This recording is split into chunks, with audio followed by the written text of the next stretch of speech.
से सर्दी खासी कम हो चुकी थी। अभी तीनों की आंख लगने ही लगी थी कि गिड़गिड़ाहट की सी आवाज़ सुनाई देने लगी। तीनों चौंके उठे तो देखा तो एक बहुत बड़ा पत्थर नीचे की तरफ आ रहा है, जिसके साथ और भी पत्थर आ रहे हैं। जो सब नीचे की तरफ आ रहे थे वो तीनों एक तरफ खड़े होकर इन्हें देखने लगे। थोड़ी ही देर बाद वो पत्थर एक खाई में गिर गए। ये देख के तीनों दोस्त परेशान हुए मगर खौफजदा नहीं। उन्होंने काफ़ी सारा फल जमा कर लिया था। अगले दिन इनका वापसी का इरादा था। जब फिर वो दोपहर को सुस्ताने के लिए ज़मीन पर लेटे तो इन्हें कुछ जलजला सा लग रहा था। फिर तीनों दोस्त उठकर इधर उधर वजह तलाश करने लगे, मगर ये क्या, तीनों दोस्तों के होश उड़ गए। एक बहुत बड़ा ग्लेशियर पहाड़ से नीचे की तरफ सरक रहा था। बहुत मुमकिन था कि एक ग्लेशियर इस मुख्तसर सी बस्ती के ऊपर गिरकर इसे तबाह कर देता। बस्ती के लोग तो सर्दी की वजह से पहाड़ की चोटियों की तरफ जाते ही ना थे। अब बस्ती के लोगों को खबरदार करना भी एक जिम्मेदारी थी।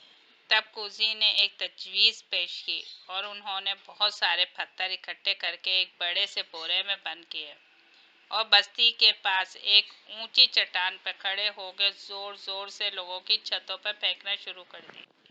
लोग घबरा के बाहर निकले तो देखा कि इनके सहन और छतों पर बहुत से पत्थर गिरे पड़े हैं। इतने में वो तीनों दोस्त गायब हो चुके थे। बस्ती के लोग समझे कि ग्लेशियर गिरने वाला है। उन्होंने फौरन ही अपने घर खाली किए और नीचे वादियों में चले गए।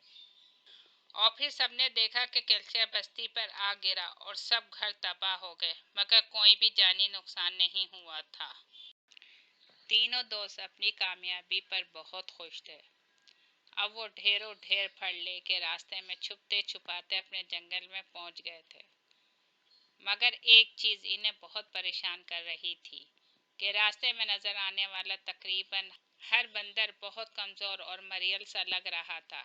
वो समझे शायद भूख से ऐसे हो रहे हैं, मगर करीब जाकर पता चला कि ये सब तो खारिश की वजह से ऐसे हुए पड़े हैं। बहुत सारे बंदरों का तो बहुत बुरा हाल था। अब एक बार फिर तीनों पढ़े लिखे दोस्तों ने दिमाग लड़ाया तो इन्हें एक बात समझ में आई, मगर इस पर अमल करना बहुत मुश्किल था।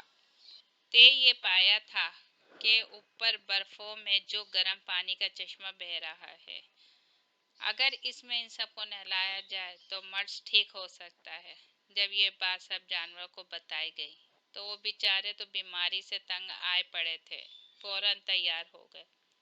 अगली रात एक बार फिर बीमार जानवरों का काफिला पहाड़ों की चोटियों की तरफ रवां दावा था। जब सारे बंदर वहां चश्मे तक पहुंचे तो भूख और बीमारी से निढाल हो चुके थे। तीनों दोस्तों ने सबको हिम्मत दिलाई कि बस एक बार इस चश्मे में नहाओ, फिर आप ठीक हो जाओगे। जानवर हिम्मत करके उठे और चश्मे के गर्म पानी में नहाने लगे। जैसे जैसे वो नहाते जाते इनको सुकून मिलने लगता। तब भीमा और जोनी ने इन्हें बताया कि ये सल्फर वाला पानी है जो आपके मर्ज को ठीक कर सकता है। तब नन्हा बंदर बोला, भीमा भाई, ये सल्फर क्या होता है और ये यहाँ पे कहाँ से आ गया? तब भीमा ने बताया कि ये एक ऐसा अंसर है जो पहाड़ों के अंदर अल्लाह पाक ने छुपाया होता है, ताकि लोग पहले इल्म हासिल करें और फिर इनकी नेमतों को ढूंढकर इन्हें इस्तेमाल करें। 2 दफ़ा नहाने से ही सारे बंदर ठीक हो गए। अब वो वापसी के लिए तैयार बैठे थे। जब सारे बंदर ठीक होकर वापस पहुंचे तो जंगल के जानवरों ने भीमा, कोड़ी और जोनी को अपने कंधों पे उठा के इनका इस्तकबाल करा, जिन्होंने इनकी भूख और बीमारियों का इलाज ढूंढ लिया था। जिसमें जंगल के बादशाह ने 3 पढ़े लिखे दोस्तों को खूबसूरत फूलों के ताज पहनाए और सारे जानवरों को मुखातिब करके इन्हें बताया कि इन तीनों दोस्तों का जंगल के मकीनों पर कितना बड़ा एहसान था।